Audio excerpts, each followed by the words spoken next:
Hi everyone, we're back with lab worksheet number 1. This is video number 2.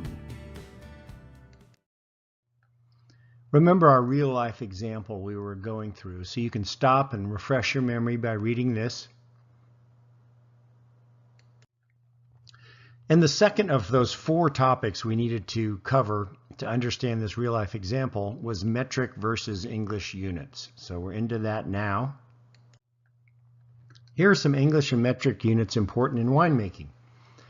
So when we're talking about units of volume, we often express tanks in gallons, the volume of tank in gallons, but we often use liters, the volume of liters, when we're expressing concentrations in wine. So we might talk about sulfur dioxide, or SO2, in milligrams per liter. So we use metric units there. We often, when we talk about acid, we often express acid concentrations in grams per liter. So again, we're talking about metric units there. So in winemaking, we use both English and metric units for volume. Similarly, in weight, or the mass of something, we often use pounds. So for example, when we talk about yeast additions to wine, to juice, we're talking about pounds. We use grams, however, oftentimes, like I showed here, when we express the concentration of acid in liter, we use grams per liter. Temperature, we of course in the US use Fahrenheit. Internationally, they use centigrade, which is equal to Celsius. Did I spell Celsius right? I hope so. So it's important to be able to convert back and forth, especially if you work overseas. But the other reason it's important is we often get literature from a supplier that lists temperatures in centigrade. So knowing the difference between the two is important. And finally, in land area, we don't worry about that too much in the winemaking class, but in viticulture, of course, in the US, we use acres, and internationally, people use hectares. So it's important to be familiar with both English and metric units. The metric system, many wineries use it, and internationally especially. So if you work overseas, you're going to get used to metric system. Wine equipment manufacturers, as I mentioned, often use it. Temperature in centigrade is something you'll experience overseas. I think it's really helpful to know these 4 conversions between Fahrenheit and centigrade.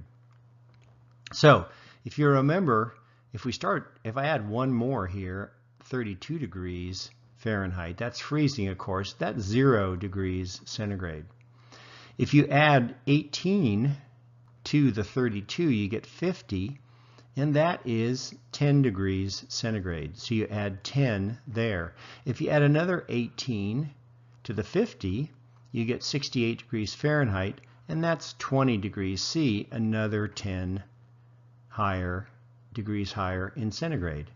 Add another 18 to the 68, and you get 86, and another 18, you get 104, and in each time when you add 18 to Fahrenheit, you add 10 to centigrade.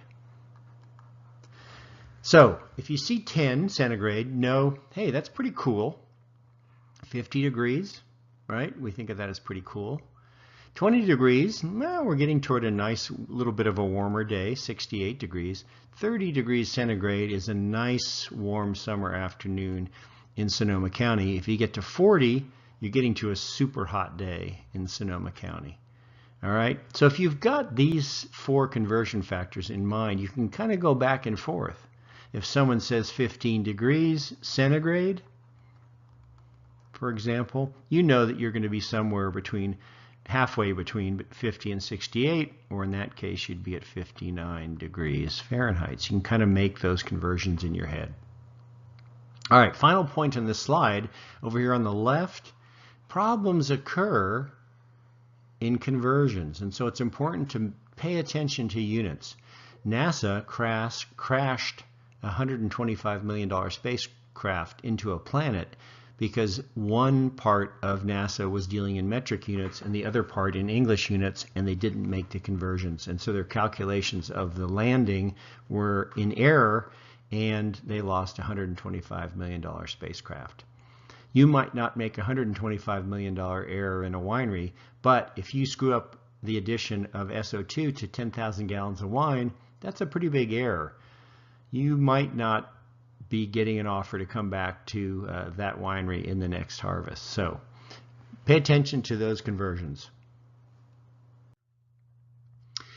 To get between metric and English units, we use conversion factors. And that's the third topic that we needed to talk about in this real-life example. So third one was conversion factors. Here are conversion factors between English and metric units. So to go from gallons to liters, the conversion factor is 1 gallon equals 3.78 liters. So we can often write it as 1 gallon per 3.78 liters, right? If you had 3.78 liters, that would equal 1 gallon. You can also write it the other way, 3.78 liters per 1 gallon. Sometimes we write liters in the numerator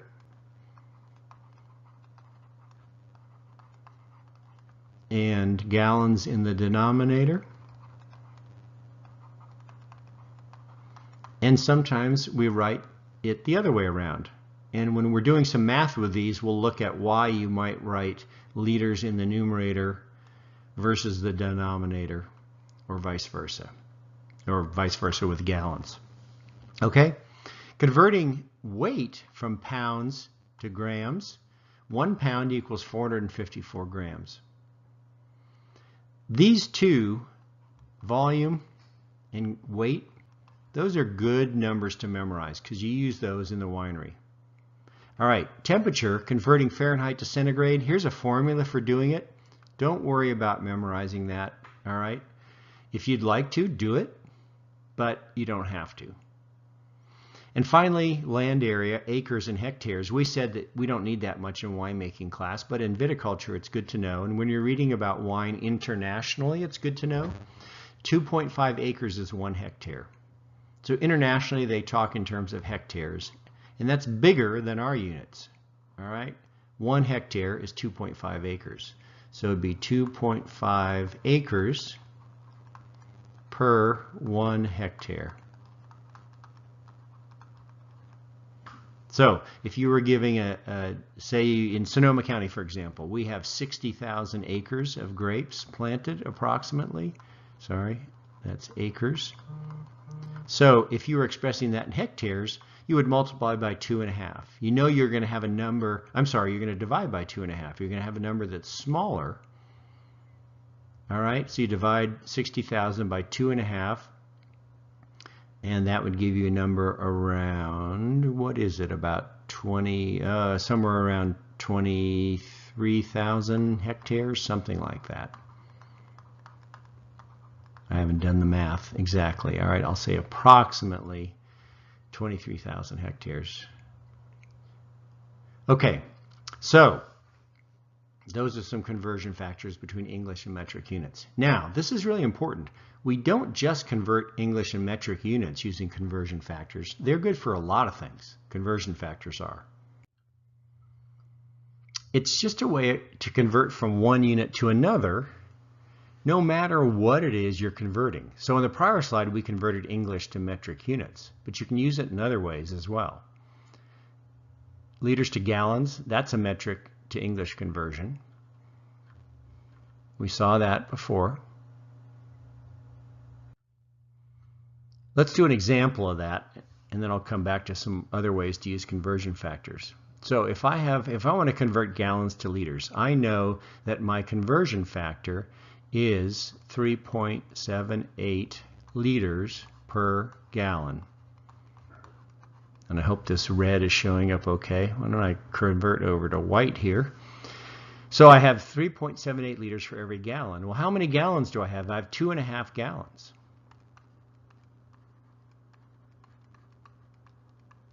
So So if I just multiply those two together, I'm going to get a conversion to liters, right? 3.78 liters for every gallon. I have 2.5 gallons. It turns out if you do the math, that works out to 9.45 liters. All right? I'll write out liters here, but the abbreviation is big L for liters. Okay?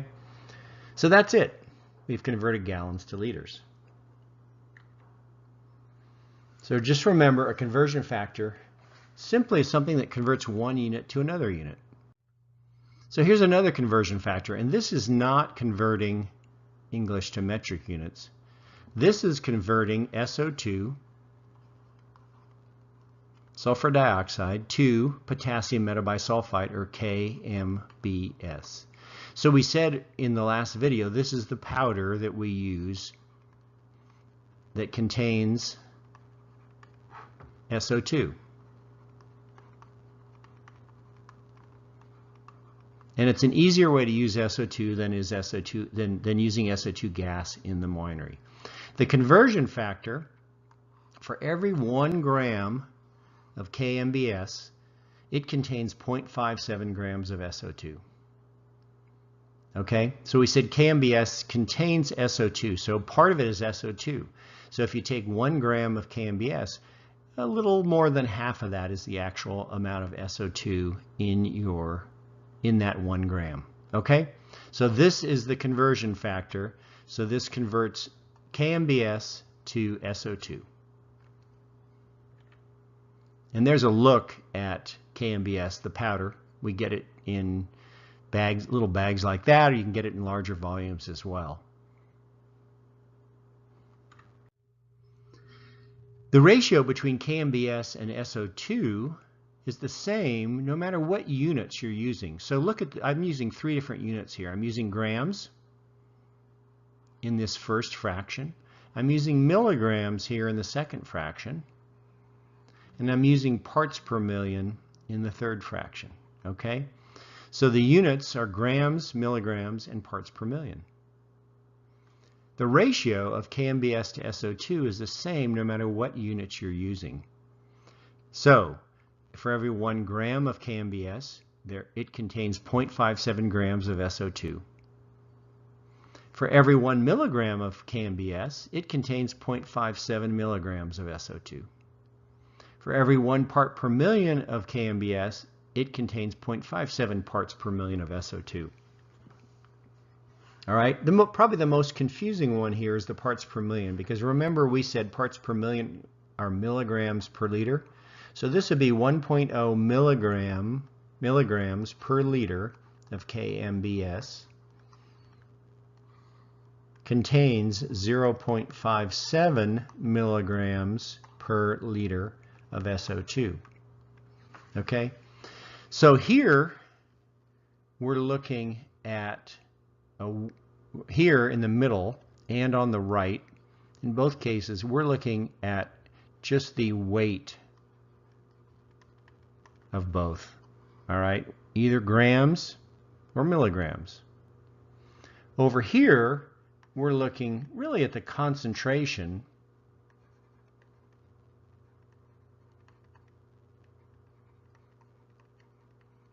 because it's weight, in other words, milligrams per volume. All right, but the same thing holds true, the same ratio holds true. If your concentration of KMBS in a wine is 1 milligram per liter, that means you have 0.57 milligrams per liter of SO2 in that wine. Okay? So I realize this part here on the right is a little harder to get your head around, but keep that in mind as you go forward and work problems and try and get your head around it. The most important principle on this slide is simply the fact that the ratio is true no matter what units you're using, okay? For every 1 part, whether that be grams or milligrams of KMBS, you have, or parts per million, you have 0.57 parts of SO2.